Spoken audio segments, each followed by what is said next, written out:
पाकिस्तान इस वक्त खारजा पॉलिसी में सीधा नहीं चल रहा, कुछ भी सीधा नहीं हो रहा। हम ईरान के हमसाये भी हैं लेकिन सऊदी अरब के खादिम भी हैं। हम अमेरिका के लव हैं तो चाइना हमारी गर्लफ्रेंड है।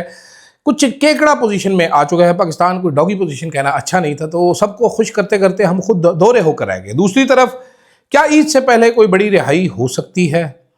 तहरीक इंसाफ में आर्टिकल 6 कौन लगवा रहा है और किस पर लगवा रहा है? गद्दार कौन है? इन सारी चीज़ों पर बात करूंगा। मैं हूं अदील राजा, आप देख रहे हैं मेरा यूट्यूब चैनल।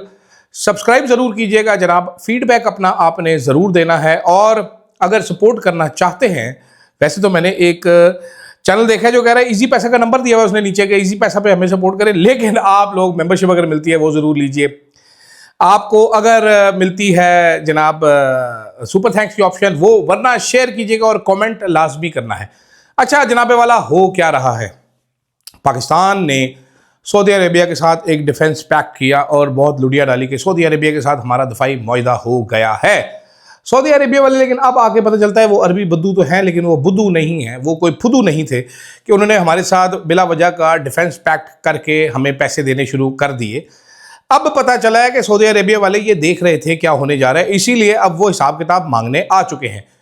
कल जो तस्वीर आई है सऊदी वज़ीर दिफा की और हमारे chief of the field marshal साहब जो हैं, चीफ ऑफ डिफेंस फोर्सेस, उनके साथ, और ये जारी ISPR से पहले सऊदियों ने खुद ट्वीट करवा दी है तस्वीर कि जनाबे वाला सिक्योरिटी पे कॉपरेशन, यानी कि वक्त आ गया है पाकिस्तानियों, ईरान पे हमला करो। अगर ईरान हम पे हमला करता है तो हमारा दिफा करो जिस काम के लिए हमने तुम्हें रखा हुआ है।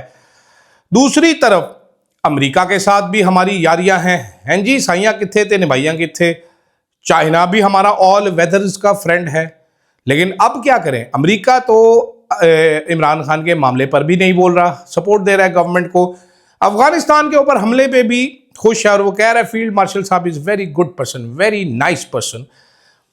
चाइना भी है, अमेरिका भी है, ईरान भी है, सऊदी अरेबिया है, तो बीच में पाकिस्तान ऐसे केकड़ा बन के रह गया। बताया ये जा रहा है रिजीम के सहाफ़ियों की जानिब से कि पाकिस्तान ऐसी यूनिक पोजीशन में है कि जनाबे वाला यूनिकनेस ख़त्म नहीं होने आ रही पाकिस्तान की, और पाकिस्तान इस खित्ते में अब जियोपॉलिटिकल और इंटरनेशनल अफेयर्स में एक मीडिएटर के रूप के तौर पर बनकर सामने आया है और पाकिस्तान छा गया है, छू गया है, अन्य वात रब्दी राह निकल चुका है। सवाल मेरा ये है कि पाकिस्तान इतनी आगे निकल गया है कि अपनी आवाम को ही पीछे छोड़ गया है। पाकिस्तान में अब जो कल ईरान की ऑयल रिफाइनरीज पे, ऑयल टैंकर्स पे हमला हुआ है, उसके बाद आज जो ऐलान किया गया है वो नॉर्मल ऐलान किसी सूरत नहीं है। ईरान के फॉरेन मिनिस्टर ने कल ही बोल दिया था कि भाईजान अब हमसे आप शिकवा ना करना। ईरान ने पाकिस्तान की दरख्वास्त पर यह भी ज़रूर कहा है कि हम जनाबे वाला अपने हम माफ़ी मांगते हैं, अब हम हमला नहीं करते, बशर्ते के इनकी ज़मीन हमारे खिलाफ इस्तेमाल ना हो। तो अगर इनकी ज़मीन ईरान के खिलाफ इस्तेमाल नहीं होगी तो अमेरिका और इजराइल हमला कैसे करेंगे ईरान के ऊपर? ईरानियों को भी ये बात पता है, इसीलिए ईरानियों के अटैक्स कंटिन्यू हो रहे हैं। मोहम्मद बिन ज़ैद MBZ जो कि UAE के रूलर हैं, उन्होंने भी कल एक ट्वीट किया और अपनी स्ट्रॉन्ग विल दिखाई कि हमें पता है अपना दिफा कैसे करना है। सऊदी अरेबिया वालों ने हमें इंगेज कर ले तो हम क्या करेंगे, हम कितने जाएंगे? ईरान की स्ट्रैटेजी क्लियर नज़र आ रही है, they want to draw it out. वो इस जंग को लंबा करना चाहेंगे।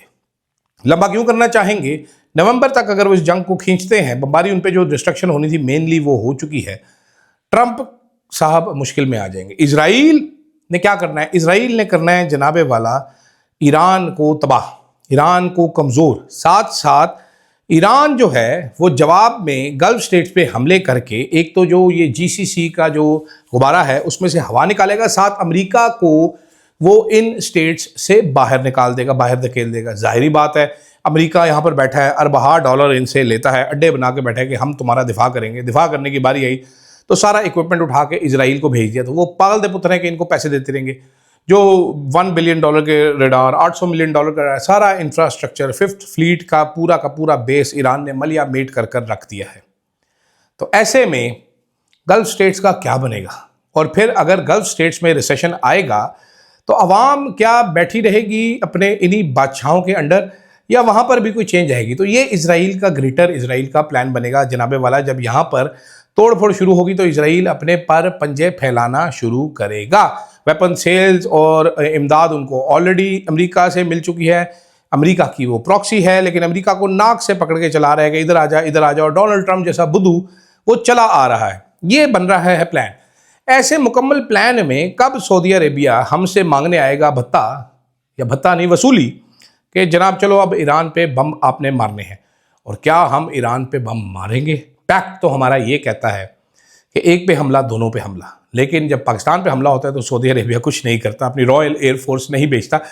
यहाँ पर एक्सपेक्ट ये है, किया जा रहा है कि पाकिस्तान ईरान पे बमबारी करेगा। पाकिस्तान ईरान के साथ बॉर्डर शेयर करता है, ईरानी पाकिस्तानियों को पसंद भी करते हैं, मैं कोई ज़्यादा ईरानियों को पसंद नहीं करता, लेकिन उसके बावजूद क्या पाकिस्तान सऊदी अरेबिया के कहने पर जाएगा उधर के नहीं जाएगा? आप अपने आप को चारों तरफ से केकड़ा पोजीशन में ऐसे करके सबको खुश कर रहे हैं, लेकिन it is only a matter of time when your bluff is called. कुछ ही टाइम लगना है ना, बहुत ज़्यादा टाइम तो नहीं लगना। जब आपको पकड़ लेंगे ये सारे के आ जाना मेरा पुत्र, मेरा चन्न, मेरा मक्खन, हुन आ जा हमला कर, तो क्या वैसा टाइम आएगा? क्या वी विल लक आउट?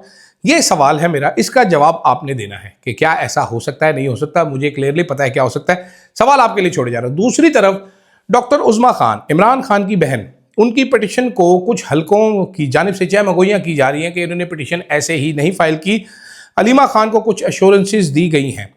और अगर ये बात सच है तो इसका ये मतलब है कि जब ये पिटिशन अगले हफ्ते टेकअप की जाएगी तो इमरान खान के जेल से बनीकाला या हॉस्पिटल मुंतकिली के चांसेस बन जाएंगे। हालांकि हुकूमत की तरफ से, हुकूमती वुज़रा, इस्टेब्लिशमेंट नहीं, हुकूमती वुज़रा की तरफ से अब ये बात की जा रही है कि इमरान खान की आंख 85% ठीक हो चुकी है, 15% का मसला रह गया है, वो भी ठीक हो जाएगा। लेकिन इतनी उम्र में ये मसला नॉर्मल है कहा जा रहा है। कहा जा रहा है कि इमरान खान को बिल्कुल ठीक, ऐनक के साथ बिल्कुल ठीक ठाक नज़र आ रहा है, तो इसलिए अब इनको हॉस्पिटल शिफ्ट करने का सवाल ही नहीं बनता। लेकिन जब अदालतें कब्जे में हों और ऐसी पिटिशन्स फाइल हों तो बहुत सारे मतलब निकाले जाते हैं। दूसरी जानेब तहरीक इंसाफ के अंदर से मुझे खबर ये पता चली है कि जनाबे वाला जब एहतजाज की बात होती है तो तहरीक इंसाफ के अंदर से ही चमूने आते हैं, छोटे छोटे प्यारे प्यारे क्यूट चमूने, और वो कहते हैं कि यार एहतजाज नहीं कर सकते, हमारे पे बड़ा मसला हो जाएगा, केपी गवर्नमेंट पे आर्टिकल 6 लग जाएगा, निकलने के पादाश में हमें लित्तर मारे जाएंगे, हमें छितर मारे जाएंगे। ये जो बात मुझे पता चली है, ये एग्जैक्टली वही बात है कि जब इमरान खान के खिलाफ वोट ऑफ नो कॉन्फिडेंस हो रहा था पार्लियामेंट में और पीटीआई के कुछ लोग चाहते थे कि हम खड़े हों और इसको पीछे धकेलें, तो उस वक्त भी तहरीक इंसाफ के बहुत सारे लोग, जिसमें शफकत महमूद, असद उमर का नाम लिया जाता है बाकायदा, इन्होंने आकर इमरान खान को कहा था कि खान साहब आपके ऊपर आर्टिकल 6 लगा दिया जाएगा, पूरी काबीना के ऊपर आर्टिकल 6 लगा देगी अदालत, हमें फांसी की सज़ा हो जाएगी अगर हमने ये किया। शाह महमूद कुरैशी, फवाद चौधरी, शफकत महमूद, ये सारे एक ही साइड पर, सारे खान साहब के सामने आर्ग्यू कर रहे थे कि आर्टिकल 6 लग जाएगा। ऐसे में आज़म खान ने दरवाज़ा खोला कमरे का, जब वो अंदर आए तो उन्होंने कहा जी वज़ीर आज़म और काबीना पे कैसे आर्टिकल 6 लगा, ये कैसी बकवास बात है, नहीं लग सकता आर्टिकल 6। लेकिन ये सारे मसर रहे, जिसकी वजह से इमरान खान ने वो मशहूर ज़माना जुमला बोला कि मुराद तुम देख नहीं रहे मैं अकेला हूँ। ठीक है, ये कमज़ोर जुमला नहीं था, ये उन्होंने पार्टी की जो मेजॉरिटी का फैसला था वो मानते हुए कहा और घर चले गए। अब ऐसी ही बात अभी भी की जा रही है। मुझे प्रिसाइसली पता है कौन से वो लोग हैं जो बार बार डराते हैं कि भाईजान आपने ये किया तो ये हो जाएगा, ये किया तो ये हो जाएगा, ये किया तो ये हो जाएगा, इनका हाथ अब खुला भाई, अब ऐसे कर देंगे। मुझे ये भी मालूम है कि किसने कहा था अगर अब इनको बंदे मरवाने का शौक है तो अटक के पुल पे गोलियां मारेंगे, इनको वहाँ से आगे ही नहीं आने देंगे। इसीलिए मोहसिन नकवी साहब भी कहते हैं, आप निकालिएगा ये डायलॉग निकालिएगा उनका कि अटक के पुल इस बार क्रॉस नहीं करने देंगे। प्रिसाइसली और तहरीक इंसाफ के बहुत सारे लोगों को ये इन्फॉर्मेशन, ख़ासतौर पे केपी वालों को ये मुकम्मल इन्फॉर्मेशन मौजूद है कि क्या होगा। तहरीक इंसाफ में गद्दारों की बड़ी बात होती है, बहुत सारे लोग हैं, कुछ चंद अहम तहरीक इंसाफ के मेरे ओहदेदारान से बात हुई जो कह रहे हैं यार क्या कर सकते हैं, हर बंदे की अपनी बर्दाश्त है। वो भी इस मामले में बहुत ज़्यादा अब उदास नहीं लगते या इस मामले में परेशान नहीं लगते, क्योंकि क्या कह रहे हैं हर बंदे की अपनी बर्दाश्त की एक लिमिट होती है। हमारे ऐसे ऐसे लोग भी हैं जो तकरीबन अपना ज़हनी तवाज़ुन खो बैठे हैं। कितना हमने टॉर्चर बर्दाश्त किया है। अभी कल ही मिलिट्री जेल में कैद 4 साल का, जिसको पैरोल पे रिहाई तो मिली, लेकिन इस जालिम स्टेट ने उस वक्त रिहाई दी जब उसकी माँ दफन हो चुकी थी। वो अपनी माँ की कब्र से लिपट कर रोता रहा लड़का। ये मनाजर आप देखिए, इस मनाजर को देख के और ये सारी चीज़ों को देख के मुझे अंदाज़ा होता है कि हमारे जो फैसला करने वाले वो किस कदर नाआकिबत अंदेश हैं। लेकिन फिर एक बंदे ने बात कही जो कि जाते जाते मैं आपको बताना चाहता हूँ। वो कहते हैं यार अवाम की क्या वैल्यू है या अवाम की क्या इज़्ज़त है, तुम बिला वजह बकवासियात कर रहे हो बैठ के। अवाम अवाम, इस अवाम ने ना कुछ करना है ना कुछ इसको मिलना है, क्योंकि बच्चे को भी माँ उस वक्त तक दूध नहीं पिलाती जब तक बच्चा रोता नहीं है।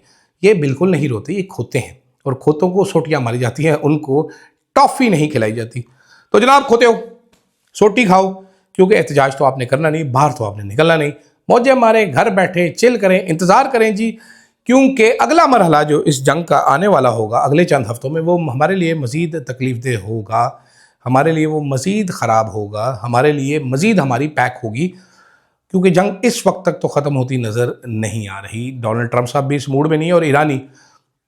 और कैसे, क्या आप, अगर आप ये वीडियो में ये टॉपिक मैं डिस्कस करना चाहूँगा कि कैसे इदारे अगर बने हों तो अफराद की वैल्यू ज़ीरो हो जाती है। ईरान की लीडरशिप को देख लीजिए, जहाँ पर ईरान से मेरा शिकवा है कि जब भी जंग होती है सबसे पहले इसके सारे बंदे मारे जाते हैं। वहाँ पर तारीफ़ इस बात की करनी पड़ती है कि इदारे खड़े हैं, मैकेनिज़्म बने हैं। वो उनका खामिनाई भी मर गया, सारे मर गए, लेकिन जंग का प्लान जैसे था वैसे ही चल रही। ये नहीं होता हमारी तरह के नवाज शरीफ ने आधी रात को बैठ के इंडिया पे हमले का प्लान डिज़ाइन करके एयरफोर्स को दिया और फील्ड मार्शल को पकड़ाया और उन्होंने गोलियां चला दी। मुझे दीजिएगा जनाब इजाज़त, अल्लाह हाफ़िज़।